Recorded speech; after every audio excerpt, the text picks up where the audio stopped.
most any DOMs will probably have some sort of story that's similar where, you know, you can tell by a very early age that you're able to connect things that other people aren't necessarily as quick to do.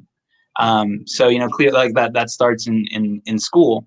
And that's kind of something that I've always enjoyed, and I've always kind of sought to explore and expand within myself, is the fact that I'm able to see something and you know, it reminds me like, oh, this is similar to this, or this connects with that, or maybe this has this effect on this other thing I know.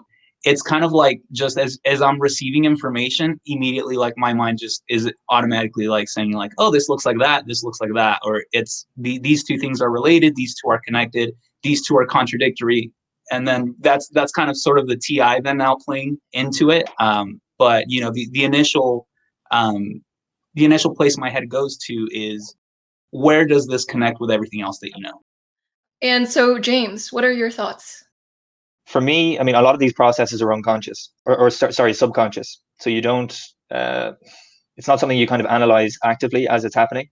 But what I've noticed since reading more about typing is that when I'm taking part in a conversation, the first thing I notice immediately is anything contradictory that somebody is saying, or if something doesn't make sense for one reason or another. It doesn't have to be contradictory, it just doesn't have to make sense.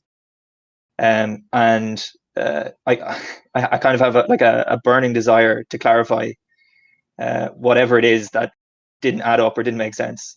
And it's almost it's kind of experienced as something frustrating, because I can't imagine the conversation continuing until I've made sense of whatever that was.